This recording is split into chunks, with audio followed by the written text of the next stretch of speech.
Hello दोस्तों, स्वागत है आप सभी का आपके अपने यूट्यूब चैनल है हमारे वर्ल्ड पॉइंट में। आज आपके लिए प्रैक्टिस सेट नंबर 3 लेके आए हैं। इससे पहले के प्रैक्टिस सेट अपलोड किया चुके हैं।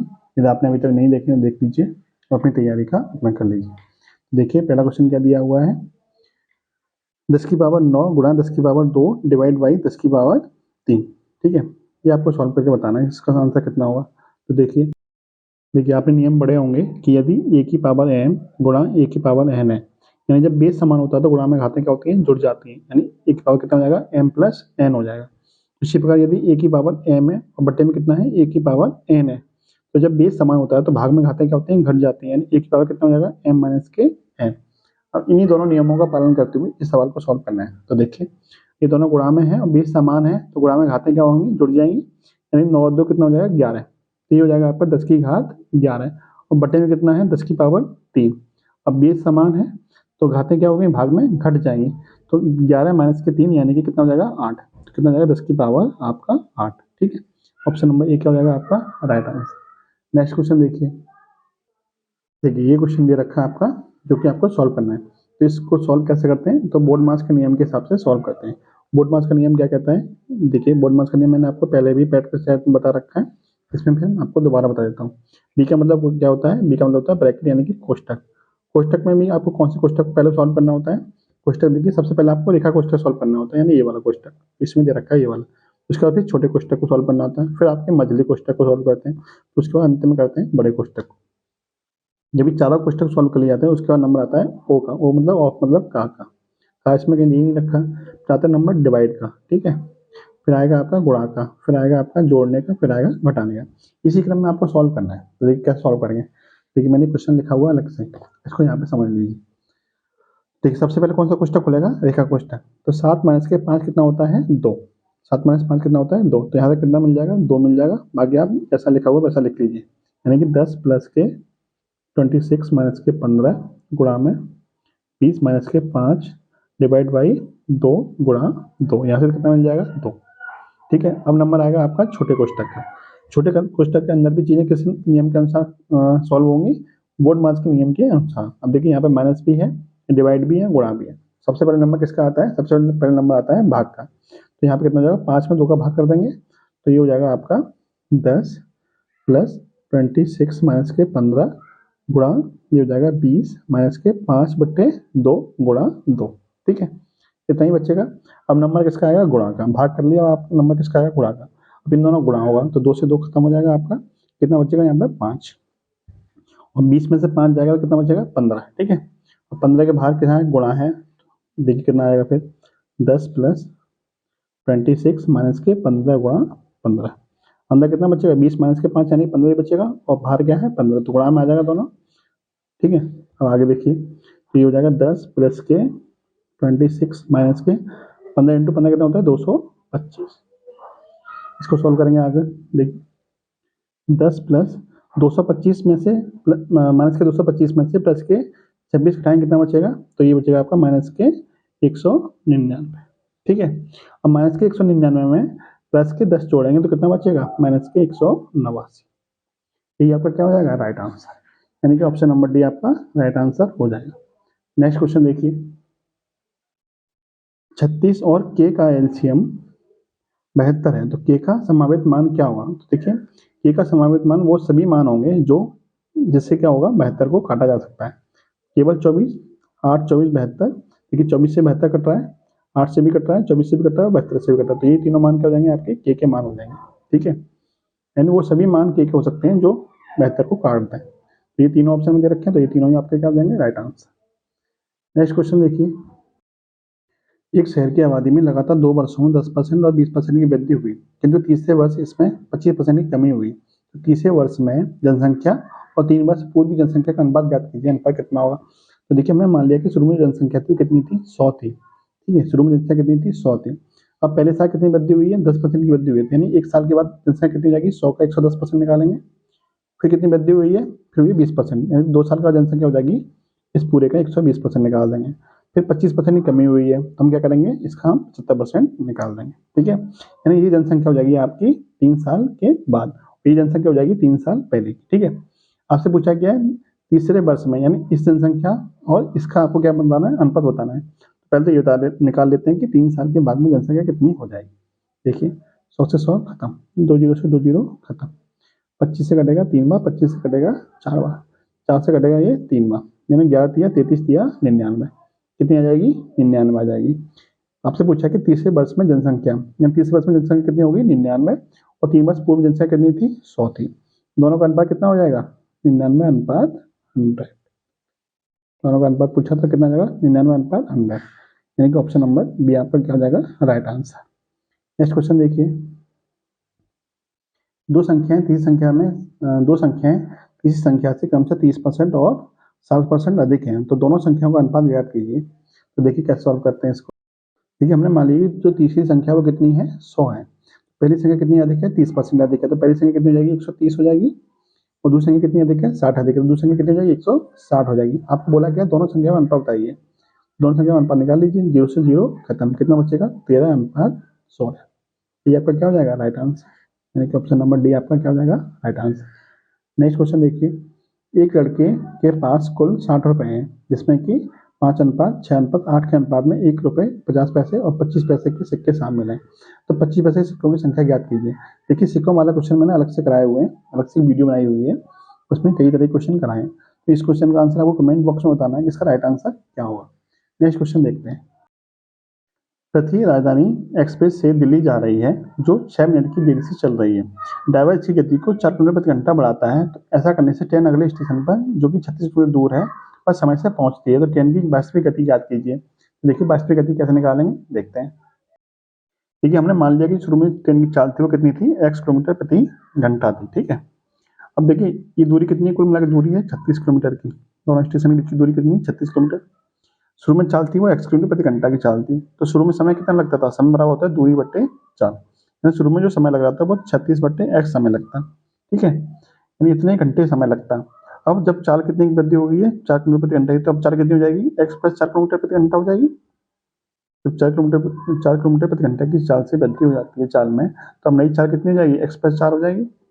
अब देखिए अब समय कितना लगेगा, अब समय बराबर हो जाएगा दूरी बट्टे चाल, दूरी कितनी 36 किलोमीटर है, ठीक है, तो अब समय कितना लगेगा 36 बटे में x प्लस 4, अब इतना समय लगेगा। अब ये दोनों समय का अंतर है कितना, दोनों समय का अंतर है 6 मिनट का, 6 मिनट का मतलब 6 बट्टे 60, मिनट को हमने किसमें चेंज कर लिया घंटे में चेंज कर लिया, यानी पहले जो समय लगता था और अभी जो समय लग रहा है उसमें कितना समय में अंतर कितना है 6 मिनट का अंतर है। अब इसकी समीकरण आपका बन गया, और इस समीकरण को हम सॉल्व करना है, तो इस समीकरण को सॉल्व कैसे करेंगे, हम सॉल्व करेंगे ऑप्शन की सहायता से, कैसे सॉल्व करेंगे तो टाइम आपका ज़्यादा लगेगा। अब देखिए ऑप्शन की सहायता से क्या सॉल्व करेंगे, यानी आपको एक्स की वैल्यू दे रखी है, इनमें से एक्स की वैल्यू रखी है यहाँ पे और सॉल्व करते हैं। देखिए एक्स की वैल्यू जब हम 20 रखेंगे तो ये कितना हो जाएगा 36 बट्टे 20, तो पॉइंट में आंसर आएगा, तो ये ऑप्शन हमारा नहीं हो सकता। 26 रखेंगे तो 26 से भी आंसर नहीं हो सकता, हम 36 रख के देखते हैं, ठीक है, तो 36 रखेंगे तो कितना आंसर आएगा देखिए, तो ये हो जाएगा आपका 36 बटे में एक्स की वैल्यू कितनी 36 माइनस के, ये हो जाएगा 36 बटे में 36 प्लस 4 यानी कि 40, इसको सॉल्व कर लेते हैं, तो ये हो जाएगा 36 36 यानी एक बार कटेगा, ये हो जाएगा 4 से 9 बार, 4 से 10 बार, यानी कि 9 बट्टे 10, 9 बट्टे 10 का मतलब कितना होगा 10 माइनस के 1, 10 माइनस के 9 यानी कि ये हो जाएगा 1 बट्टे 10, तो इधर है कितना 6 बट्टे 60 का मतलब भी कितना होता है 1 बट्टे 10 ही होता है, ठीक है, 6 बट्टे 60 का मतलब भी कितना होता है 1 बट्टे 10, यानी दोनों साइड हमारी क्या हो गई बराबर हो गई, तो इसका मतलब एक्स की वैल्यू कितनी आ गई, एक्स की वैल्यू आ गई 36 किलोमीटर प्रति घंटा, ठीक है। नेक्स्ट क्वेश्चन देखते हैं, किसी उत्पाद की बिक्री पर हुआ लाभ 25% है, यदि क्रय मूल्य और विक्रय मूल्य के मानों को 5 पर बदल दिया जाए तो कितने प्रतिशत की हानि होगी, यानी पहले जो लाभ निकल रहा है वो क्रय मूल्य पर निकल रहा है, अब कह रहा है कि विक्रय मूल्य पर यदि हम गणना करेंगे तो हमारा लाभ होगा या फिर हानि होगी तो कितने परसेंट की होगी। तो देखिए 25% का पहले लाभ हो रहा था, 25% का मतलब होता है 1/4, इस 1/4 का मतलब क्या है, यदि आपका क्रय मूल्य कितना है 4 तो आपको 1 रुपये का लाभ मिलेगा, यानी ये 4 वाली चीज़ 1 रुपये के लाभ पर यानी कि 5 रुपये में बेची जाएगी, 4 आपका क्रय मूल्य हो गया और 5 आपका विक्रय मूल्य यानी कि एसपी सेलिंग प्राइस हो गया, ठीक है। अब कह रहा है कि यदि क्रय मूल्य विक्रय मूल्य के मानों को आपस में बदल दिया जाए, यानी अब ये क्या हो जाए आपका क्रय मूल्य हो जाए और ये क्या हो जाए आपका विक्रय मूल्य यानी कि सेलिंग प्राइस हो जाए, तो क्या होगा, यानी 5 वाली चीज़ को अब कितने रुपये में बेचा जा रहा है 4 रुपये में बेचा जा रहा है, तो कितने की हानि होगी 1 की हानि होगी, कितने पे क्रय मूल्य यानी कि 5 पे, कितने परसेंट की हानि हो जाएगी गुणा कर देंगे 100 का, 5 से कटेगा ये 20 बार, 20 से कम 20, यानी कितने परसेंट की हानि हो जाएगी 20% की हानि हो जाएगी। राइट आंसर हो जाएगा ऑप्शन नंबर सी, 20% की हानि। नेक्स्ट क्वेश्चन देखिए, 1400 रुपये में खरीदी गई एक साइकिल को 15% की हानि पर बेचा जाता है, तो विक्रय मूल्य बताइए। तो हम क्या करेंगे, सीधे 1400 का 15% की हानि यानी इसका 85% निकाल देंगे। 85% सॉल्व कर लेंगे। 2 जीरो से 2 जीरो, 14 पंजे 70 और 14 अट्ठे 112 और 7 119, यानी 1190 आपका क्या निकल के आ जाएगा, विक्रय मूल्य निकल के आ जाएगा। ऑप्शन नंबर सी क्या हो जाएगा आपका राइट आंसर। ठीक है, डायरेक्ट 15% की हानि हो रही है तो 100 माइनस के 15 यानी कि 85% निकाल देंगे डायरेक्ट, कितना हो जाएगा 1190 आपका राइट आंसर निकल के आ जाएगा। नेक्स्ट क्वेश्चन देखते हैं। चार संख्याएं ए बी सी डी का कुल औसत कितना है, 26 है। ए और बी का औसत कितना है, 19.5, तो सी और डी का औसत कितना होगा। तो देखिए पहली तो संख्या का औसत कितना है, 19.5 है, जो कि मेन औसत से कितना कम है, 26 से कितना कम है, 26 से कम है, 6.5 कम है। तो हमें 26 रखने के लिए हमें क्या करना पड़ेगा, हमें सी और डी के औसत में जोड़ना पड़ेगा, क्योंकि कम है तो हमें रखना कितना है, 26 ही रखना है पूरे का। तो हमें कितना रखना पड़ेगा सी का, इसका ज़्यादा रखना पड़ेगा ना, कितना ज़्यादा रखना पड़ेगा, तो 26 प्लस के 26 प्लस के 6.5 कितना हो जाएगा, 32.5। यानी जो अंत की दोनों संख्या होंगी वो कितनी होंगी, 32.5, उनका औसत कितना होगा 32.5, यानी ऑप्शन नंबर डी आपका राइट आंसर हो जाएगा। क्योंकि हमें रखना कितना है, 26 रखना है, पहली दो का औसत कितना है, 6.5 कम है, तो हमें बाद वाली का 6.5 ज़्यादा रखना पड़ेगा। तो कितना ज़्यादा रखना पड़ेगा, 32.5 ज़्यादा रखना पड़ेगा। राइट आंसर हो जाएगा ऑप्शन नंबर डी, 32.5। रघुवीर द्वारा 12 टेस्टों में प्राप्त अंकों का औसत 25 है। रोमिला का अब तक का औसत 23 अंक है, लेकिन उसने केवल 8 टेस्ट में भाग लिया है। रोमिला को रघुवीर के औसत के बराबर जाने के लिए शेष 4 टेस्टों में कितना औसत अर्जित करना होगा। तो देखिए रघुवीर ने कितने 12 टेस्ट खेले हैं और एक का औसत कितना है 25, यानी 12 टेस्ट के 25 के औसत से कुल मिला कितने रन बनाएगा, तो 12 गुणा 25 यानी कि उसने 300 रन बनाए हैं। ठीक है, रोमिला ने कितने टेस्ट खेले, 8 टेस्ट खेले, औसत कितना है 23 का, यानी 8 टेस्ट में 23 के हिसाब से उसने कितने रन बना दिए, तो 23 इंटू 8 कितने होते हैं 184, यानी कुल मिला के उसने 184 रन बना दिए। कितने रन कम पड़ गए, तो 300 माइनस के 184, 300 माइनस के 184 यानी कि 116 रन कम रह गए। अब ये 116 रन कितने टेस्ट में बनाएगा, वो 4 टेस्ट में बनाएगा। तो एक टेस्ट में कितने पड़ेंगे उसको, तो 116 बट्टे में 4 यानी कि 29, यानी उसे हर टेस्ट में 29 के औसत से बनाना पड़ेगा। हर एक टेस्ट में 29 के औसत से उसे रन बनाने पड़ेंगे, तब जाके वो रघुवीर के बराबर औसत रन बना पाएगी। ठीक है, यानी उसका आंसर आएगा आपका ऑप्शन नंबर बी आपका राइट आंसर हो जाएगा। नेक्स्ट क्वेश्चन देखिए, पी किसी कार्य को 10 दिनों में कर सकता है। 4 दिन काम करने के बाद पी काम छोड़ देता है और क्यू शेष कार्य को 9 दिनों में पूरा कर सकता है। यदि उन्होंने शुरुआत से एक साथ काम किया होता तो कार्य पूरा करने में उन्हें कितने दिन लगे होते। तो देखिए पी कितने दिन में कर रहा है, 10 दिन में, और क्यू शेष काम कितने दिन में कर रहा है, 9 दिन में पूरा कर रहा है। 10 और 9 का हमने एलसीएम मान लिया, 10 और 9 का एलसीएम यानी पी और क्यू, 10 और 9 का एलसीएम मान लिया 90, यानी कुल काम जो काम है वो कितना है 90, जिसको पी कितने दिन में कर रहा है, 10 दिन में कर रहा है। पी 10 दिन में कर रहा है तो एक दिन में कितना काम करेगा, 9 काम करेगा। क्लियर, देखिए यहाँ पर देख लीजिए। ठीक है, यानी पी एक दिन में कर देगा 9 काम, लेकिन पी ने कितने दिन काम किया है, 4 दिन काम किया है, तो 4 दिन में कितना काम कर देगा, 4 गुणा 9 यानी कि 36 काम कर देगा 4 दिन में। अब काम कितना शेष बचा, तो काम बचा 90 माइनस के 36 यानी कि 54 काम बचा। ये 54 काम कौन करेगा, 54 काम को किसने किया है, क्यों ने किया है, कितने दिन में, 9 दिन में किया है, यानी 54 काम को 9 दिन में क्यों ने किया है। तो एक दिन में कितना काम करेगा क्यू, 9 दिन में किया है 54 काम, तो एक दिन में करेगा 54 बट्टे 9 यानी कि 6 काम। ठीक है, यानी एक दिन में क्यू 6 काम करता है और पी एक दिन में कितना काम करता है, 9 काम करता है। तो दोनों एक दिन में कितना काम करेंगे, 9 और 6 15, इन दोनों का एक दिन में काम हो गया 15 यूनिट। कुल काम है कितना, 90 काम, तो दोनों मिलकर 90 काम कितने दिन खत्म कर देंगे, तो 90 बट्टे में 15 यानी कि 6 दिन में। आपसे यही पूछा है कि दोनों मिलकर कितने दिन में खत्म कर देंगे, तो 6 दिन में खत्म कर देंगे। ऑप्शन नंबर सी क्या हो जाएगा आपका राइट आंसर। नेक्स्ट क्वेश्चन देखिए, पी और क्यू एक कार्य को क्रमशः 12 दिनों में और 16 दिनों में पूरा कर सकते हैं। वे एक साथ 4 दिन तक काम करते हैं, कार्य का कितना भाग शेष रह जाता है। तो देखिए पी करता है 12 दिन में और क्यू करता है 16 दिन में। हमने मान लिया कि 12 और 16 का एलसीएम कितना हो गया 48, इसमें कुल काम कितना है 48 काम है। इसमें पी 12 दिन में करता है तो एक दिन में कितना काम करेगा, 12 चौक 48 यानी 4 काम करेगा, और क्यू एक दिन में करेगा 3 काम, यानी दोनों मिलकर एक दिन में कितना करेंगे, 4 और 3 7 काम कर देंगे। देखिए दोनों ने मिलकर कितने दिन काम किया है, 4 दिन काम किया है। 4 दिन में कितना काम कर देंगे, 7 गुणा 4 यानी कि टोटल 28 काम कर देंगे। आपसे पूछा कितना भाग शेष रह जाता है, तो ये बताइए 28 काम तो हो गया, 48 काम में से कितना काम शेष रह गया, तो काम रह गया आपका 48 माइनस के 28 यानी कि 20 काम शेष रह गया, और कुल काम था कितना 48 था, तो कितना भाग बचा 20/48 यानी 4 से 5 पर 4 से कटेगा 12 बार, यानी कि 5/12 भाग आपका क्या रह जाएगा शेष रह जाएगा।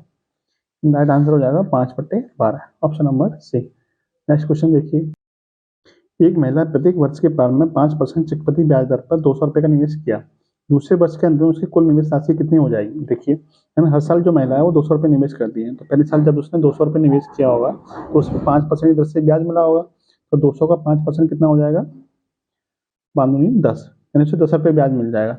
तो जब अगली साल निवेश करेगी तो 210 रुपये तो इसके ये हो गए, ठीक है, 200 तो निवेश किए थे ना, और 10 रुपये उसको ब्याज मिलेगी, कुल मिला के 210 रुपये उसके हो गए, और 200 रुपये और निवेश करती है तो कुल मिला के वो कितना निवेश करेगी, वो करेगी 410 रुपये निवेश करेगी।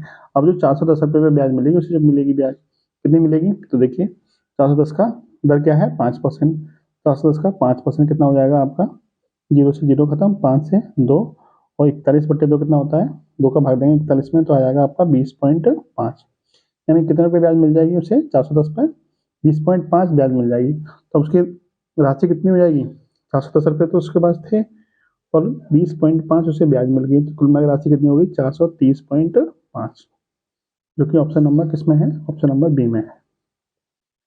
नेक्स्ट क्वेश्चन देखिए, यदि किसी त्रिभुज का परिमाप 28 सेंटीमीटर है, इसकी अंतर त्रिज्या कितनी है 3.5 सेंटीमीटर, इसका क्षेत्रफल ज्ञात कीजिए। देखिए जब अंतर त्रिज्या दे रखी हो परिमाप दे रखी हो तो क्षेत्रफल बराबर क्या होता है, तो क्षेत्रफल बराबर होता है 1/2 अंतर त्रिज्या यानी कि r गुणा परिमाप, ठीक है, ये फॉर्मूला लगा दीजिए, यानी कि 1/2 अंतर त्रिज्या कितनी दे रखी है 3.5, परिमाप कितनी दे रखी है 28, 2 से कटेगा 14 बार, 14 इंटू 3.5 कितना होता है, यानी कि 3.5 इंटू 14 बराबर हो जाएगा 49, यानी आपका राइट आंसर कितना हो जाएगा 49, option number A. Next question देखिए, एक वृत्त और उसके अंदर निर्मित एक भुजा वाले वर्ग के बीच सन्निहित क्षेत्रफल ज्ञात कीजिए। सन्निहित क्षेत्रफल कितना होता है, इसका फॉर्मूला होता है डायरेक्ट a² 2 पाई माइनस के 2, ये आपका डायरेक्ट फॉर्मूला याद रखना है आपको, a² 2 पाई माइनस के 2। नेक्स्ट क्वेश्चन देखिए, यदि 5 प्रेक्षणों का औसत 11 है तो अंतिम 3 प्रेक्षणों का माध्य क्या होगा। देखिए इस तरह क्वेश्चन आपको पिछले प्रैक्टिस सेट में आया था, मैंने आपको डिटेल में समझाया था, आपको इसका आंसर आपको कमेंट बॉक्स में बताना है इसका राइट आंसर क्या होगा। उम्मीद है आपको वहाँ पर समझ में आया होगा, उसका आंसर समझ के आपको इसका आंसर आपको कमेंट बॉक्स में बताना है कि इसका राइट आंसर क्या होगा। नेक्स्ट क्वेश्चन देखते हैं, देखिए पाई चार्ट का क्वेश्चन दिया हुआ है, नीचे दिए गए पाई चार्ट में वाद्यशाला के छात्रों द्वारा बजाए गए वाद्य यंत्रों को प्रदर्शित किया गया है, चार्ट को पढ़ें और उन पर आधारित प्रश्नों के उत्तर दें। देखिए बीना दे रखा है 30%, वायलिन दे रखा है 16%, गिटार 25% है, और तबला कितना है 29% है, ठीक है। अब पहला क्वेश्चन देखते हैं, पहला क्वेश्चन क्या दिया है, वायलिन से संबंधित सेक्टर का कोण बताइए, कोण बताना है कि कोण कितने डिग्री का बनेगा। तो आपको एक चीज पता होना चाहिए कि ये पूरा जो गोला है वो कितने परसेंट को दिखाया गया है, 100% को दिखाया गया है, ये गोला कितने के बराबर है 100% के बराबर है। और हम कोण में बात करेंगे तो कोण में गोला पूरा कितने कोण को दिखाएगा, तो 360 डिग्री को दिखाएगा, यानी कि 100% किसके बराबर हो जाएगा 360 डिग्री के बराबर। तो यहाँ से 1% की वैल्यू कितनी निकल के आएगी, 1% बराबर हो जाएगा 3.6 डिग्री, 3.6 डिग्री। आपसे पूछा है कि वायलिन से संबंधित सेक्टर का कोण बताइए, तो वायलिन कितने परसेंट है 16%, तो 16% की वैल्यू कितनी हो जाएगी, तो 16 गुणा 3.6, तो 16% की वैल्यू हो जाएगी आपकी 16 गुणा 3.6, ये कितनी किसके बराबर हो जाएगी, ये हो जाएगी आपकी 57.6 डिग्री के बराबर, ठीक है, यानी कि ऑप्शन नंबर सी क्या हो जाएगा आपका राइट आंसर। नेक्स्ट क्वेश्चन देखिए, यदि कुल 300 छात्र हैं तब तबला बजाने वाले बीना बजाने वाले छात्रों के बीच कितना अंतर है। देखिए तबला बजाने वाले कितने हैं 29%, और बीना वाले कितने हैं, बीना वाले कितने हैं 30%, ठीक है, यानी अंतर कितने का है 1% का अंतर है। आपसे बोला है कुल छात्र कितने हैं, कुल छात्र हैं 300, यानी ये पूरा जो छात्र है कितने परसेंट के बराबर है 100% के बराबर, और 100% की वैल्यू दे रखी है 300, 100% की वैल्यू कितनी दे रखी है 300, तो 100% की वैल्यू 300 दे रखी है। आपसे 1% की वैल्यू पूछिए तो 1% की वैल्यू कितनी हो जाएगी, 1% की वैल्यू हो जाएगी 300/100 यानी कि 3। 1% की वैल्यू क्यों पूछी? क्योंकि उन दोनों के बीच में जो अंतर है वो 1% का है, तो इसलिए 1% की वैल्यू तो निकालेंगे, तो 1% की वैल्यू कितनी हो जाएगी? 3। ऑप्शन नंबर सी क्या हो जाएगा आपका राइट आंसर। नेक्स्ट क्वेश्चन देखिए, नीचे दिए गए आंकड़े कंपनी एवीसी द्वारा पिछले वर्षों में निर्मित वाहन इंजनों की संख्या की सूचना देते हैं। यानी कि इधर ये नंबर दे रखे हैं, लाख में दे रखे हैं, और ये आपकी वर्ष दे रखी है। यानी कि 2012 में जैसे 2 लाख वाहन बने हैं, 2013 में आपके 4 बने, इस तरह से आपकी संख्या दे रखी है। ठीक है, अपने क्वेश्चन पे आते हैं। क्वेश्चन क्या दे रखा हमारा, किस वर्ष इंजनों का निर्माण सबसे अधिक संख्या में हुआ है? तो सबसे ज्यादा निर्माण किस वर्ष में हुआ है? देखिए सबसे ज्यादा किस में है? इसमें है। कौन सा वर्ष है? 2015। सबसे ज्यादा निर्माण किस में हुआ है? 2015 में हुआ है। यानी कि ऑप्शन नंबर ए क्या हो जाएगा आपका राइट आंसर। ये थी आज की वीडियो। आपको प्रैक्टिस सेट कैसा लगा कमेंट बॉक्स में जरूर बताइएगा। कोई आपका सुझाव हो तो वो भी जरूर बताइएगा, और चैनल को अभी तक सब्सक्राइब नहीं किया तो सब्सक्राइब कर लीजिए। जय हिंद, जय भारत।